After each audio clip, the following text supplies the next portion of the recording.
Virgin Most Powerful Radio, sharing the gospel with clarity and charity.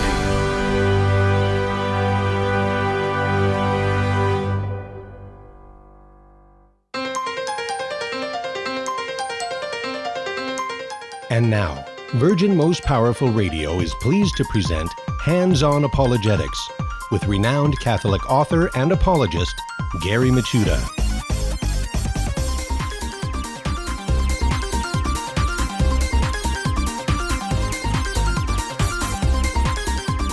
Welcome, everyone. It's good to be with you. Yes, you have entered into Virgin Most Powerful's Apologetics Dojo. I'm Gary Michuta, your host and sensei, I guess you could say, and it's great to be with you today. Tuesday of Holy Week, running up to Good Friday, and eventually the celebration of the resurrection. And, as always, we are diving deep into explaining and defending the faith. And today we're going to talk about something kind of different, yet still part of the faith, namely art. Yes, A-R-T, art. You got to have art. What's so big about art? Is it just decorations, or does art have a function? Well, joining us after the first break is Dr. Elizabeth Lev, who wrote a very, very interesting book, which is titled How Catholic Art Saved the Faith. And she's going to come on and explain to us how it was through the Church's patronage of the arts that after the Protestant Reformation that the faith was more powerfully proclaimed, and also, in a sense, kind of errors dispersed through beautiful paintings and sculptures and so on. So Elizabeth Lev will be joining us later in this program. And as always, we will have we'll dive into some critical thinking exercises. For example, defining the fallacy for today. We'll be quoting out of context. And as always, we'll meet one of the early church fathers. And today's early church father is one of those names that you don't often hear. His name is Leporius. So Leporius is our early church father for today. We're going to find out about him. He had a very interesting life, and he's left some documents that can be valuable to show what was the faith of the ancient church. So as always, you are part of the program. So if you'd like to give us a call, or especially when Dr. Lev is on, give us a call at 888-526-2151. That's 888-526-2151. Or you can always send us your questions at handsonapologetics.com. That's questions at handsonapologetics.com. Love to hear from you. Maybe there is a situation where you're talking to someone about the faith, not really sure where to go, or, who knows? Maybe you just want to throw out a shout out to everybody, or talk about your favorite verse or something. We'd love to hear from you. That's questions at handsonapologetics.com. And as I said, welcome. Thank you for listening to this program. Like I said, a good number of people I know listen to this via podcast, which is awesome. In fact, let me tell you about the resource that everybody here should know. It's virginmostpowerfulradio.org website. That is the, the mother site? What would be the correct term for that? You could always go to virginmostpowerfulradio.org website and access all the awesome programming that Virgin Most Powerful puts out. Not only hands-on apologetics, so you can actually access all of our programs, but also Jesus 911, Terry and Jesse Show, Bible with the Barbers, Happy Hour, whatever. It's all there at your fingertips, and that enables you to download it. You can do exercises, you can mow the lawn, you could do whatever you need to do, and yet still be filled up on really good edifying material.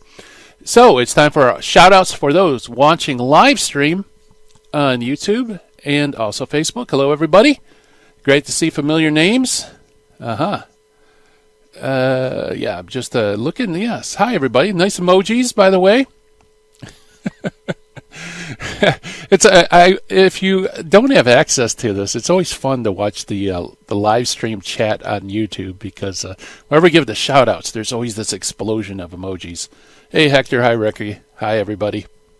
All right, so let's jump into our finding the fallacy for today.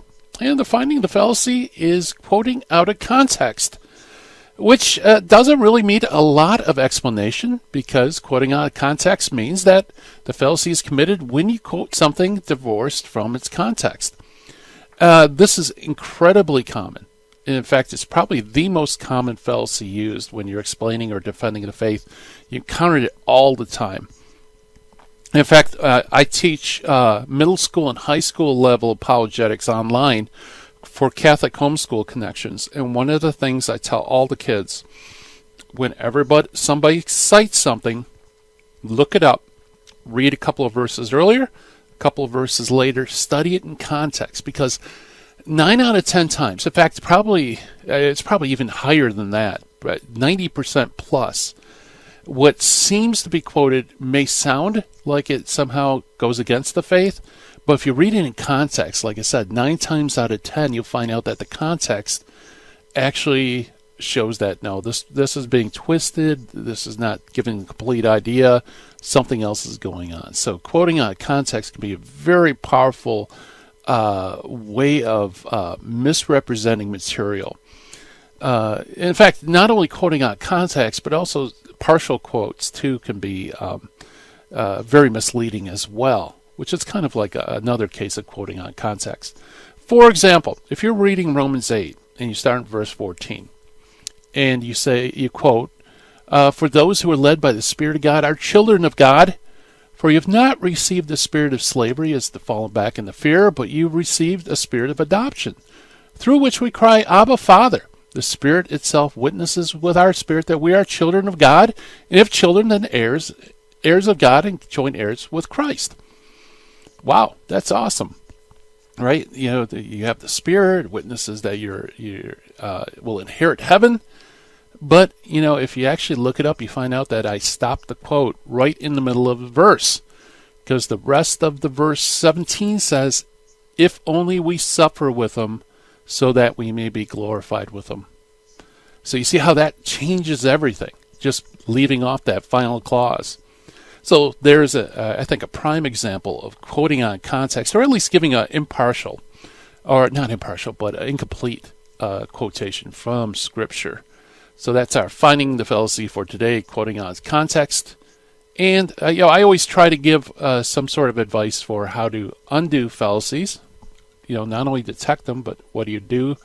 And what I suggest is if you catch somebody quoting something out of context, don't read it to them. Have them read it to you. Tell them to start a couple of verses earlier and continue reading a couple of verses later, and have them realize that what they just quoted really doesn't fit with how they're arguing, what they think that it demonstrates.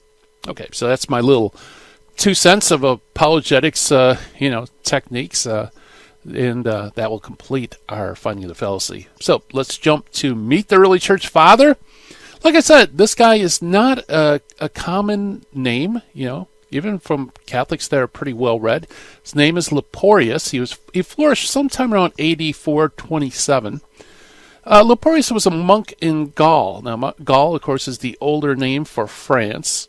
But while he was a monk, he started coming up with some heretical doctrines, and he was obliged to leave the monastery. In other words, he was kicked out. And the poor guy wandered homeless, around France. Eventually, his journeys brought him to Africa. In North Africa, he met one of the greatest Catholic teachers of all time, St. Augustine. And St. Augustine, the great doctor of the city in North Africa called Hippo, cured him of his heretical tendencies. Now, what's interesting here is that there was a local church council at Carthage. Now, folks, you might not know this, but there are a lot of councils of Carthage. It was a very active diocese. And during the Council of Carthage, probably around 426, Leporius submitted a profession of his now reformed faith, and this is known as the Document of Amendment of Leporius. And it was forwarded to the fathers of Carthage and bishops Aurelius, Augustine, Flortinius, and Secundius, and also bishops of Gaul, along with published this and sent it also with a cover letter to the bishops of Gaul. That's what I wanted to say. Recommending that now that he's Orthodox, that he should be properly chastened, and received him as a brother. So this document of amendment is where Leporius declares his former errors as errors. And it's very interesting, too, because it appears that he suffered under a kind of heresy known as Nestorianism. Even though Nestorius, hadn't actually invented the heresy yet. He seems to have believed that there were in Christ not just two natures inseparably united to one person, but two distinct persons, a human person and a divine person. So according to Cassian and others, he also was somewhat Pelagian as well. And we talked about that in previous broadcasts, how the heresy of Nestorianism actually is also a form of Pelagianism. And what's Pelagianism, you ask? Great question. It's the belief that there really is no original sin, that we're just given a bad example by Adam and Eve. And so all we have to do is just reform our lives, and we can become acceptable to God without the aid of divine grace. So we kind of pull ourselves up by our own bootstraps, so to speak. So anyway, Augustine and these other bishops put together this document of amendment. It's sent back to France, where Leporius now professes the Orthodox faith in Christ Jesus. So that's our Meet the Early Church Father. Today it's Leporius. A fascinating story, I think. Gives us a glimpse into the 5th century. Coming up on the other side of the break, we'll be talking about art with Dr. Elizabeth Love. Stay tuned.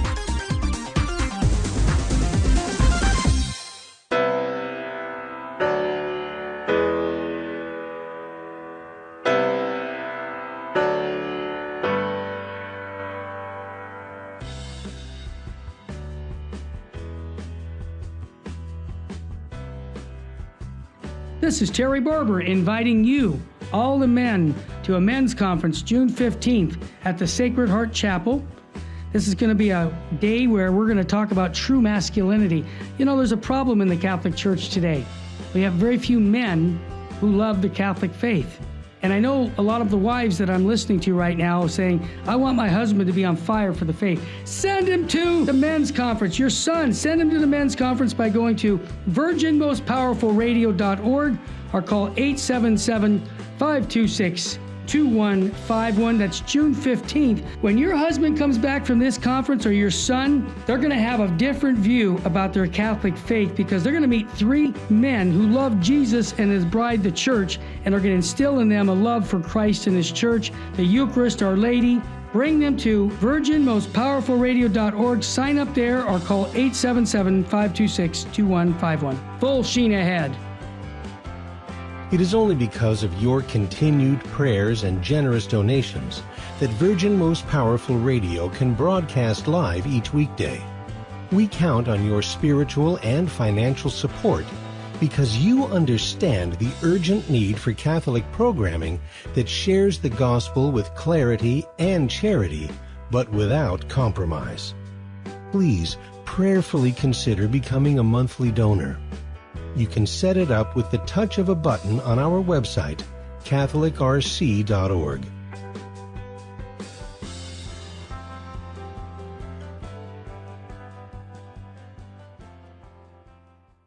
Buying or selling your home or your business property? This is Terry Barber. Real Estate for Life underwrites the Terry and Jesse Show. And they can connect you to one of 900 pro-life real estate agents around the world. And when they receive their referral fee, they will give 80% of it to a pro-life organization. Wow! That's 80%! realestateforlife.org, 877-LIFE-US1. Now, back to Hands-on Apologetics with Gary Machuda. If you'd like to join the conversation, call 888-526-2151. Here's Gary.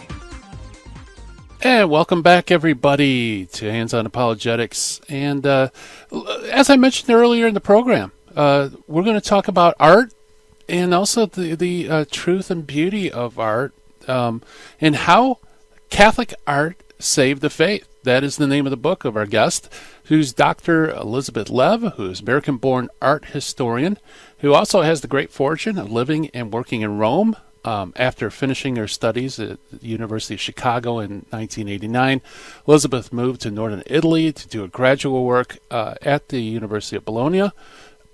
She teaches on the staff of the Pontifical University of the Angelicum in Rome, and as well as Christendom College.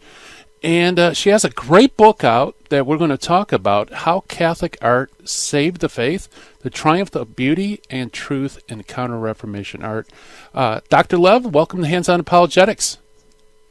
Thank you very much for having me. Boy, it's a pleasure to finally meet you. I've enjoyed your work, and it's such a fascinating topic, too. By the way, before I begin, though, that was a truncated bio. Did I leave out any other important information? The only thing you need to know is that if it involves art, I'm usually interested. There you go. Great. And in fact, it is kind of providential that you're our guest today, because everybody knows about that the tragic fire at the Cathedral of Notre Dame. Do you have any thoughts on that? Like, what perspective from a historian, historian perspective, art historian, does the fire have for us? I have about a million perspectives on it, but one of them, I think, is obviously when you're an art historian, a work like that, which is just it's your ABCs of art history. I mean, literally, Notre Dame. That's 101 art history, and so you grow up with it, you learn about it, it becomes your friend, to a certain extent, your family. I recently started going to Paris and doing lecturing and tours in Paris. So, there was this great, wonderful, even deeper relationship I was developing with that church as I was getting to know it better and better, and the ins and outs, and just reading about it. So, it's like a friendship that got truncated a little bit too abruptly. I also think, however, that it's a magnificent structure, and it probably will be saved. As we listen to it, Catholics are going to have a hard time hearing this. You're going to have to hear a lot that they're saving it as a cultural monument or a historic icon, or they'll use all of that kind of language to get around the fact that it is a place of worship made to worship God. Yeah. Made in this adoration of God by a people that are the eldest daughters of the church. I mean, a couple of things I haven't heard anybody mentioning is aren't you the first nation in Europe to become Christian? And it wasn't this church your expression on the part of the kings themselves of your fidelity to the purity of the Blessed Virgin? And weren't you the people who turned it into the Temple of Reason in 1795? Was in the middle of the French Revolution. But nonetheless, that building, every one of your viewers or your listeners saw this last night. When they watched the whole world, whether they call it a cultural icon, whether they call it just a historic monument, you saw a whole world gathered together, absolutely thoughts, prayers, feelings concentrated on that church. And that is exactly why we call it the Ecclesia. That building in flames brought a people together. That's exactly what it's supposed to do. And I'm sure when it's rebuilt, it'll be even better than ever. Yeah, you're absolutely right, because it certainly had, a galvanizing unity, a response that, I felt moved. And living here in America, I've never been there. But it's kind of like it's part of the faith. It's part of our history. It's, it's ours in some sense, even though, I live in a distant country. It is very much ours. All these churches are hours. These churches, that church opens its doors at 7 o'clock in the morning. It closes at 6:45, and you go there all day long. You could just sit there in the pews and just partake of that beauty. It's just a tiny, tiny, tiny fraction of the generosity that is the Lord's generosity towards us. Yeah. Any expectations about when it's rebuilt, whether it's going to stand up to how it was once before? Well, I think this is going to be a very interesting. It's going to be a very interesting moment because there's a lot of money to rebuild it. Now, a lot of people are going to want it rebuilt as it was. But other people may argue, let's do something different. Let's leave a mark. I mean, after all, the fire happened, the thing happened. Let's leave something. So I think the debates are about to get we're still in a period of mourning. But afterwards, when it's time to look at the legacy, then things are going to get a little heated. That's my prediction. I don't know for sure, but I think there are going to be very differing ideas in how to rebuild the church. I know this from St. Paul's outside the walls in 1823, which burnt down. And even though this was, a papal commission, this is the city of Rome, it's the 19th century, there were a great many arguments about how to rebuild it. So I imagine what's going to happen. I'm just hoping they're not going to stick an I am pay pyramid in the middle of it. That's all I'm asking. That's true. And that's something you wouldn't expect in the art world where everything is so calm and peaceful and, everybody looks at things the same way, Oh yes, nothing. There's no need to shock and surprise and scandalize and awaken, the poor sleeping populace with their, yeah. Well, thank you. Like I said, it's really providential to have you on to be able to share that with us. But let's talk Reformation and also what's called the Counter-Reformation. It's interesting that the Protestant Reformation happened. One of the contributing factors is the invention of the printing press. And so one of the reasons why Protestantism grew so much was because now it became affordable to mass print tracts and books where before it wasn't. And the church, also stood up to Protestants. They also published books. But, I think that whole perspective of art was totally missed. At least I wasn't really aware of it until I saw your book. Well, I'm glad to have brought something to light. The printing press was the amount of material being produced in the printing press was really quite remarkable. It's something like 150 million documents are circulating in Europe by mid-16th century. So a lot of these documents, obviously not all, but a lot of these documents are produced by these different religions that are cropping up. First there's Luther, then there's Luther and Calvin, Calvin and Zwingli. And so each one has a proposal of how we are supposed to order our lives before God. The problem is that when the Catholic Church has to respond to something like that, the Catholic Church has to respond clearly. It has to respond choosing the correct words. We have to worry about the language we use. We have to worry about how we express things because we are entrusted with the deposit of the faith. So you can't just write like a cute, snippy little soundbitey answer. And this is where the problem lies. The Protestants became amazing at writing these tracts. The opening lines on these things. So Martin Luther on the institution of the papacy founded by the devil. I mean, honestly, who's not going to click on that? So these incredible hyperbole. It makes it, it's exciting. It's challenging. And then there is, we must dissent from this vision. It's very different. So the Catholic Church, remember, it had something in its arsenal. And that was art. And so it used the same way the Protestants used edgy, clever, eye-catching language. The Catholic Church learned to use art in that fashion. So was this a conscious program by the church, or was this organic that Catholics just started producing art to reinforce the faith? No, it really is a conscious program. So we have the Council of Trent that actually puts its hands in its hair for a few minutes saying, should we continue to support art? Because after all, a lot of the art in the mid-16th century had been a lot more what you and I would describe today as art for art's sake, because we were chuckling over works of art that were meant to shock or surprise or do anything except for edify you. That happens a lot in the mid-16th century. This is the early part of the 16th century. There's a lot of art that it borders on some deeply problematic things. So the church is wondering, why are we paying these people to put things in our churches that are unhelpful? But then the church decides it has a very old history with art, and it's worth trying again.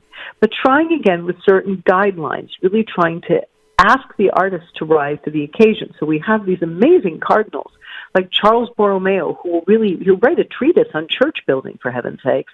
And you have another cardinal, the unsung hero of the Counter-Reformation, Gabriele Paliotti of Bologna, who wrote a treatise specifically for painters, in which he does not talk down to them.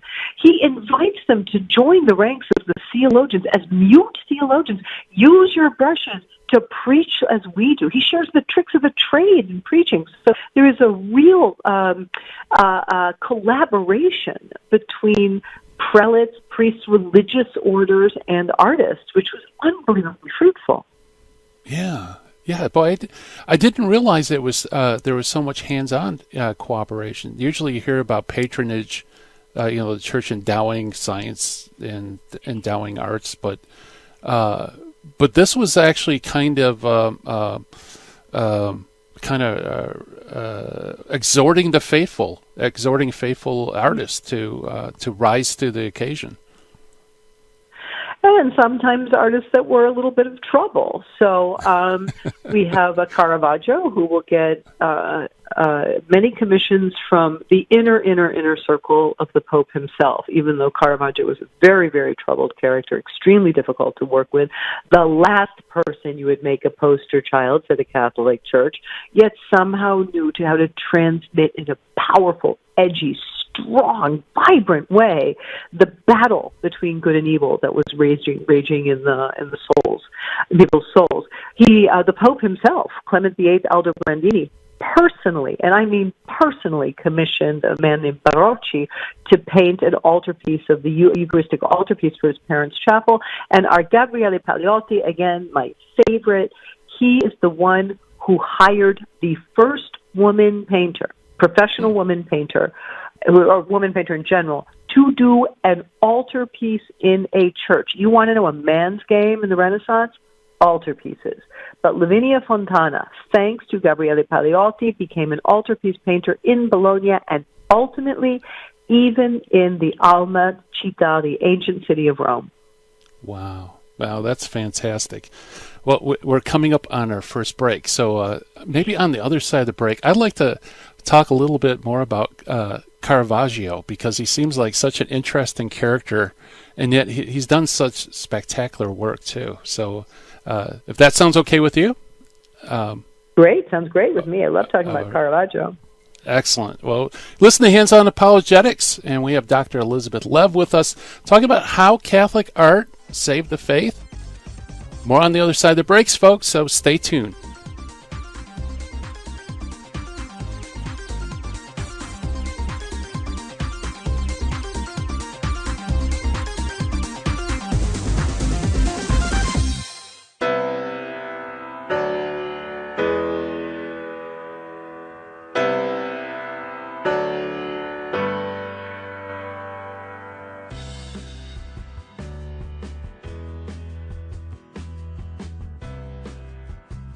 This is Terry Barber inviting you, all the men, to a men's conference June 15th at the Sacred Heart Chapel. This is going to be a day where we're going to talk about true masculinity. You know, there's a problem in the Catholic Church today. We have very few men who love the Catholic faith. And I know a lot of the wives that I'm listening to right now saying, I want my husband to be on fire for the faith. Send him to the men's conference. Your son, send him to the men's conference by going to virginmostpowerfulradio.org or call 877-526-2151. That's June 15th. When your husband comes back from this conference, or your son, they're going to have a different view about their Catholic faith, because they're going to meet three men who love Jesus and his bride, the church, and are going to instill in them a love for Christ and his church, the Eucharist, Our Lady. Bring them to virginmostpowerfulradio.org. Sign up there or call 877-526-2151. Full sheen ahead. It is only because of your continued prayers and generous donations that Virgin Most Powerful Radio can broadcast live each weekday. We count on your spiritual and financial support because you understand the urgent need for Catholic programming that shares the gospel with clarity and charity, but without compromise. Please prayerfully consider becoming a monthly donor. You can set it up with the touch of a button on our website, catholicrc.org.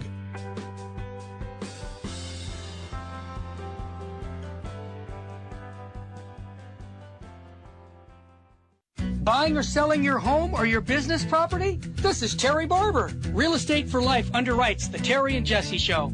And they can connect you to one of 900 pro-life real estate agents around the world. And when they receive their referral fee, they will give 80% of it to a pro-life organization.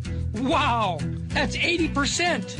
realestateforlife.org, 877-LIFE-US1. This is Jesse Romero. You're listening to Hands-On Apologetics with Gary Machuda on Virgin Most Powerful Radio. And welcome back, everybody. We are chatting with Dr. Elizabeth Lev on her book, How Catholic Art Saved the Faith, The Triumph and the Beauty of the Counter-Reformation Art, and which is available through Sophia Institute Press. So you definitely want to pick it up if you get a chance. It's a beautiful book. And Doctor, before the break, you mentioned Caravaggio and how, the Catholic bishops were trying to rouse artists to join with them in reaffirming the faith. And he seems like a very unlikely character in some ways because he doesn't seem like a very saintly guy. No, he wasn't. His life is known to us mostly through police records, of which there were about 40. And wow. Most of them were for aggression. Yes, he tragically was licensed to carry a sword and carried it and would pull it out at most inopportune occasions. Caravaggio is a fascinating case of a man who never, ever would have succeeded in the Renaissance. Had it just stayed the age of Michelangelo and Raphael and Leonardo, there never would have been a chance for Caravaggio. He didn't draw, he didn't fresco, he didn't know really some of the fundamental techniques that those kind of professional painters were taught. All he had was this gift with oil paint, this fury, this courage of a style that didn't really prepare canvases. He just kind of walked up and started painting. He had an ability to draw out very, very naturalistic details, and then he would take these ordinary, gritty people with dirty feet and mussed-up clothes, and he would shoot a supernatural light, a light from an unknown source that would cut through the darkness and illuminate that scene. So Caravaggio, what he had, this amazing gift to take the ordinary and turn it into extraordinary. Wow. So is that kind of like film, was it film noir? I can't think of the name. The style of film where it's dark, but the lighting is very dramatic. Yes, exactly. That was a very, very successful style, particularly in those kind of like there's very intellectual thrillers where there's kind of a lot of trying to figure out what people's motives and what they're thinking about, and that's actually a really kind of good adaptation of what Caravaggio was doing. Caravaggio's technique was a kind of a mixture. In one case, it was something called tenebrism, which means he has a heavy, heavy use of shadows. And in the paintings of Caravaggio, what you'll notice is different between the paintings he does in 1590 and 1600 and 1605 from the paintings that Michelangelo and Raphael and Leonardo are doing 100 years earlier, is that Caravaggio doesn't give you any kind of background. He gives you this blank, dark slate, so the figures emerge from the darkness. Then, in the Renaissance, when you would make all the figures very beautiful, they were always idealized. You and I would say photoshopped today. You find the most perfect figures, the most elegant figures. But Caravaggio would bring out something that makes these people look like you picked up your laundry from them this morning, and I think that guy works on your car. I mean, they feel very ordinary and very regular. But this light, this film noir effect of having a beam of light come in, it literally cuts through the heavy shadows he creates, and it illuminates very specific things, so the viewer isn't tempted to get distracted. The viewer focuses very well. It's one of the reasons why Caravaggio is so successful today. We don't do well at focusing. We have a lot of things going on, right? We're always distracted. It's hard for us to kind of keep an eye on something, but Caravaggio makes us focus. Yeah, that's interesting. Do you think it's because of his rough, lifestyle that impacted why he portrays people as kind of run-of-the-mill, people that you would find on the streets, but partially in darkness, but has this divine light that illumines? Do you think it's really from kind of his sinful lifestyle, maybe, that generated it? I think Caravaggio's interior struggles are what made his art so powerful. He's, to me, a great deal like Mel Gibson. Mel Gibson, who every now and then you think, well, gosh, not the world's greatest personal poster child for the Catholic faith, and yet the man who made a movie that movie is part of cinematic history. It's riveting. It's riveting even 10 years later. And the Caravaggio had that same kind of quality where you know in that movie Mel Gibson understands who the Savior is and what you're supposed to do to follow the Savior, and yet he has such a hard time doing it personally. And Caravaggio is the same thing, and it's even, for me, more moving, because Caravaggio recognized the great quality that he lacked was humility. And especially as he gets later in his life and he's getting into more and more fights and he's going to, commit manslaughter, he'll have to be in exile in Rome, and everything gets worse and worse because he can never back down. He keeps painting these saints, these martyrs, who are such beautiful examples of humility. So it's the tension comes from a man who knows exactly what he's supposed to do. I just can't seem to do it. And in our modern age, I think this resonates a lot with our modern age. But in particular, the thing that is a little disconcerting, one of the reasons why I feature Caravaggio so strongly in this book, is that people like to think, so generally, Caravaggio, he's a bad boy, and he's a brilliant bad boy, and he's brilliant because he's bad. That's not. This is a man who understands what he's supposed to do. He is a great magnet for us because in our sinfulness, in the things that we do that are wrong, we do have capacity to make great beauty in our lives. Yes. Yeah, as you were talking, I was reminded of someone who gave spiritual advice that if you're going to ask for a spiritual director, it's better to get a spiritual director who's not a canonizable saint, but one who is struggling, because they can understand the struggle. Where if you have a spiritual advisor who's really advanced in the walk, they just don't understand the struggles that you're going through. I guess that's an interesting way of seeing Caravaggio. It probably helps us to understand why he is such a potent figure for Catholics and non-Catholics. Yes, yeah, absolutely. Now, if you can, try to explain to us how is it that art can reinforce the faith? Because couldn't you have a Protestant artist who would depict a scene from the Passion and a Catholic artist from this period?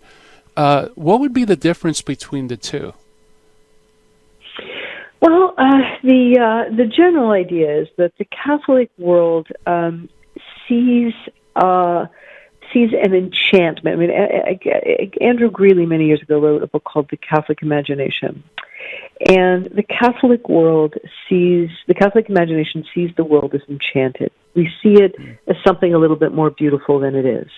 And so in Catholic art, they really did make a point of reinforcing very specifically elements that Protestants were calling into question. So a work of the Passion, showing the Passion per se, there are going to be stylistic differences, but both parties agree that Jesus underwent the Passion. But right. Interestingly, for example, an image of, let's say, Jesus' baptism would differ. Jesus' baptism in Catholic art undergoes a transformation. You don't see Jesus sort of standing erect and John standing next to him, and sort of stiff figures posing. In Catholic art, once the Reformation happens, you see Jesus, as the water is being poured on him, he begins to bow down.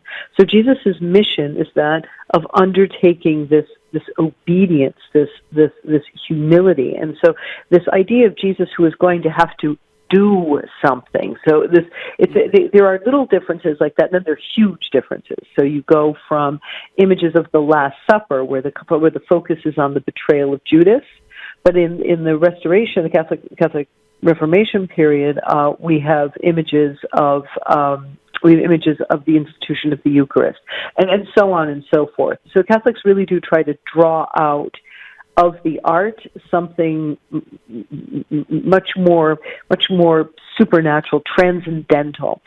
Also, and honestly, the artists in question just have much more experience in making beautiful art, and so these works tend to be more eye-catching. Just like the Protestants write great headlines, Catholics make great pictures. Yeah. And in a way, we learn now with social media that you can influence people in print, but a single picture can transform lives, and in a way, it was very wise for the church to not only call for people to write, treatises countering the error, but to arouse the artist to reaffirm it, because a single picture could be totally transformative, where a treatise maybe only few people would be able to read it and understand it.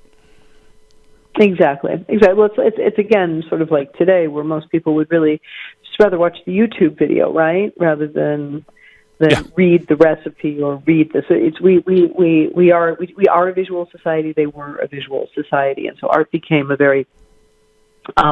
good way to catch people's attention, and people were very good at reading pictures, and so they could catch their attention. And the way that a lot of the art that was produced in the late 16th, early 17th century, the way it was made was to involve the viewers more. So you see images where the figures appear to be poking out of the canvas. There seem to be spaces left for you. So there's another aspect of this art which really emphasizes the involvement of the viewer. If you're going to be looking at this story, remember that you are now a witness to what is happening before your eyes, and that imposes on you the duty to testify.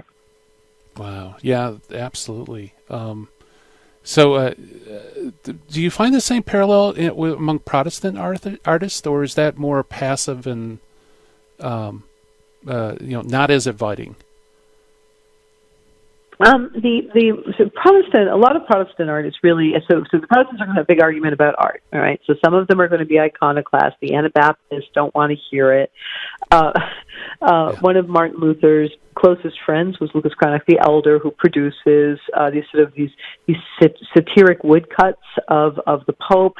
And then there's art that tends to be very kind of grisly regarding Jesus's passion. This is a lot of imagery which can be very, very brutal. But remember, as the Protestants remove saints from the picture, they lose a huge body of subject matter for them to produce art in. So, it's very hard to keep up with the Catholic Church for the Protestants, at least in art.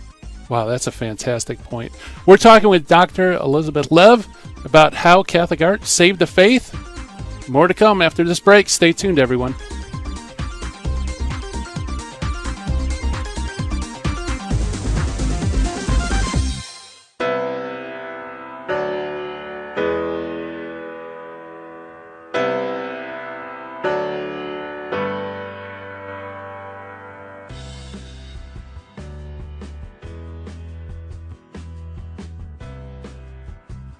This is Terry Barber inviting you, all the men, to a men's conference June 15th at the Sacred Heart Chapel. This is going to be a day where we're going to talk about true masculinity. There's a problem in the Catholic Church today. We have very few men who love the Catholic faith. And I know a lot of the wives that I'm listening to right now saying, I want my husband to be on fire for the faith. Send him to the men's conference. Your son, send him to the men's conference by going to virginmostpowerfulradio.org or call 877-526-2151. That's June 15th. When your husband comes back from this conference, or your son, they're going to have a different view about their Catholic faith, because they're going to meet three men who love Jesus and his bride, the church, and are going to instill in them a love for Christ and his church, the Eucharist, Our Lady. Bring them to virginmostpowerfulradio.org. Sign up there or call 877-526-2151. Full sheen ahead. It is only because of your continued prayers and generous donations that Virgin Most Powerful Radio can broadcast live each weekday. We count on your spiritual and financial support because you understand the urgent need for Catholic programming that shares the gospel with clarity and charity, but without compromise. Please prayerfully consider becoming a monthly donor. You can set it up with the touch of a button on our website, catholicrc.org.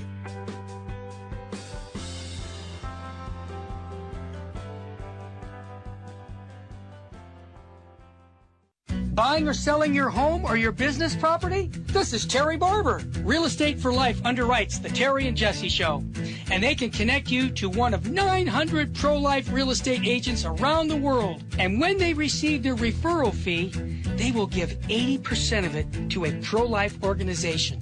Wow, that's 80%. realestateforlife.org, 877-LIFE-US1. Now, back to Hands-On Apologetics with Gary Machuda. If you'd like to join the conversation, call 888-526-2151. Here's Gary. And welcome back, everybody. We're talking with Dr. Elizabeth Lev of her fantastic book, How Catholic Art Saved the Faith, The Triumph of Beauty and Truth in Counter-Reformation Art. And right before the break, you mentioned something. I was thinking of an old quote I read years ago that it was by a Catholic apologist who said, when Protestants destroyed the stained glass and statues in their churches, they were really destroying the Bibles of the poor. And what you mentioned right before the break was not only were they destroying the Bibles of the poor, but they were also destroying kind of our family album as well. You know, about the saints and, you know, Catholicism in general. I love that image of the family album. That's a really beautiful thing. That's, you know, when we go to Mass here, especially right now, it's Lent, and so every morning we go to a different one of the station churches. You know, these churches during the 40 days of Lent were from the ancient times of the church, the Pope would go celebrate Mass in a different church in Rome every day. And as you're in these churches and you're, next to the relics of Saint Agnes or Cecilia, and you hear the Roman canon, you know, they're Peter and Paul, and there they are, they're all around you. And that's really for those who couldn't be here and be really next to the remains of Peter and Paul. It's really quite beautiful to be able to evoke them in these images. So yes, that family album, I'm going to be borrowing that from you. Okay, I'm honored. Thank you. Yeah, my experience, I have only been to Rome once, but the paintings, it's almost as if you can walk through a room and you're looking into another room, and it's filled with saints. You know, and it really does evoke this idea that not only these are, you know, our great brothers and sisters in the past, but they're alive. You know, they're close to us. They're not something distant and cut off. As a matter of fact, the church used already in the Renaissance, we started to develop a type of painting called a sacred conversation. And in the sacred conversation, you would see Mary and Jesus, usually the baby Jesus, slightly elevated in some kind of throne. And there would be a group of saints standing around at the bottom. And so first of all, you would just sort of see, oh, look, it really looks like fun. I'd really like to be part of that group someday. Then artists like Raphael and Perugino started to have one of them looking out at you like, hey, why don't you come join the party? And what happens in Counter-Reformation art is that they start to leave spaces for you. So you'll see like a little gaping hole in the middle, like, hey, come join the conversation, or hey, you know, we're waiting for you. So this way that one of the things that, you know, as Martin Luther kept saying, you know, cut out the middleman, have a personal relationship with God. The Catholic Church really emphasized, yes, we have a personal relationship with God. Of course we do. But we also have a friendship with our brothers and sisters, the saints. Yeah.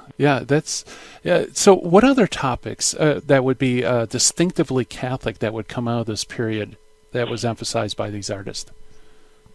Well, so I was very interested in the problem of the sacraments, and that's a very solid, clear way of understanding that, yes, of course, the Protestants are contesting numerous aspects of the sacraments, particularly the sacrament of confession.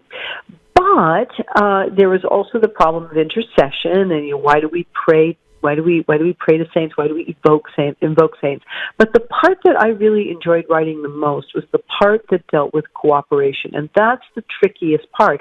How do we participate in Jesus' salvific sacrifice? So where you have Martin Luther sin and sin boldly, I mean, talk about another one of those great clickbait lines, or you have justification, but he stays alone. What's the point of Catholics going out and doing these crazy things like pilgrimages and fasting and all that nonsense? I mean, it's like borrowing $5 from your dad to go buy him a Father's Day present.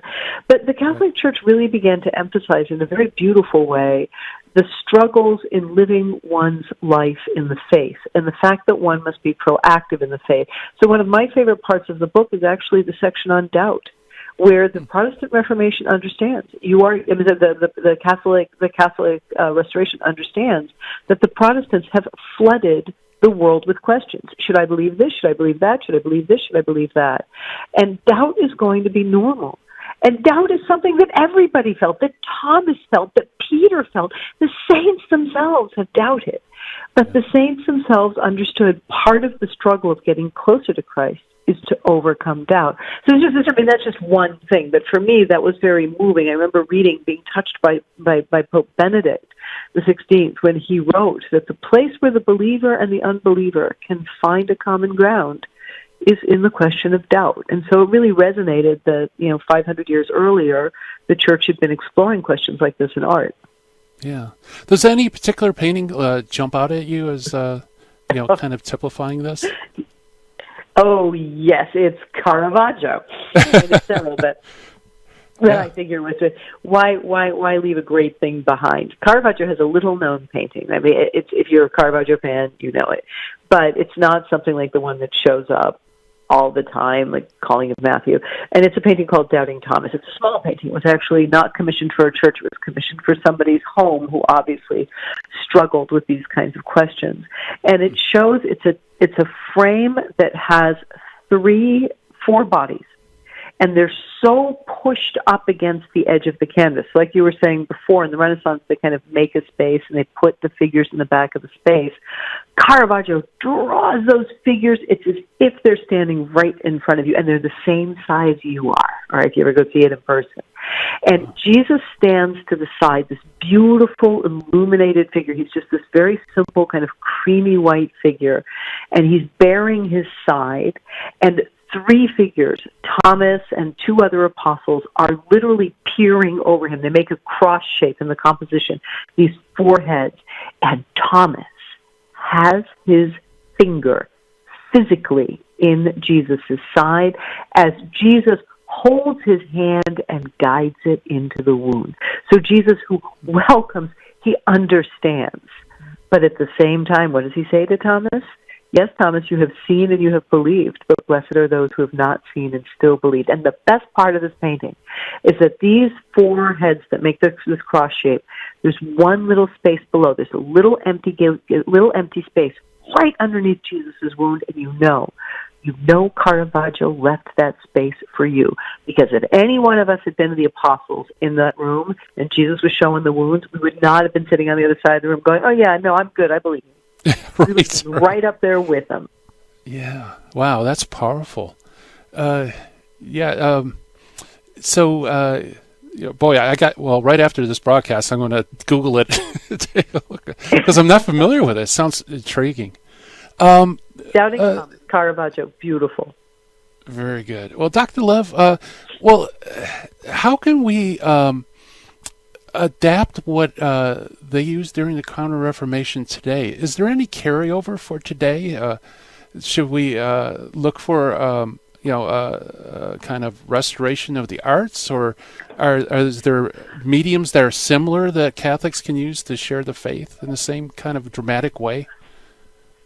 Well, I think it's safe to say that we are in a period that is not dissimilar to the period before the Council of Trent, where artists do what they want. They want to catch attention. They claim to be sharing some kind of common experience, but usually the common experience is experience that we would like to rise above as Catholics. And it was the determined commissioning and interest in art on the part of not only the church, but people. That painting, that magnificent Caravaggio painting I was just telling you about, it was for somebody's home. And I think one of the things that I've been really strongly stressing is try putting some Catholic art in your home. Stop worrying about the feng shui tulips that look nice in the living room and start thinking about finding a picture that you like. It can be an old picture of a reproduction that you frame or something new that you like, but something that makes you get to know one of these saints better, something that you begin to know the story, the ins and outs, the details of the painting, and you want to share with people this great work of art. I've been very, very fortunate since I write for Magnificat and every now and then, and Magnificat allows me to write about contemporary living artists. So I get to bring to people's attention people who are trying to revive art today. Yeah, very good. You know, that's exactly my experience. When I was growing up, you know, in late 60s, early 70s, when you went into a Catholic home, you knew it was a Catholic home because they had Catholic art. There's crucifixes. But, you know, today you could walk into a Catholic home and it looks indistinguishable from any other home. There's not Catholic art or Catholic paraphernalia. And, yeah, I mean, that squares perfectly with my experience. Right. You know, I grew up with Filippo Lippi's beautiful Madonna and Child, and that's always who the Madonna is going to be for me. Yeah, very good. So, you know, one thing that struck me is when you were saying that is that there's something about art that immediately draws you to meditation and contemplation.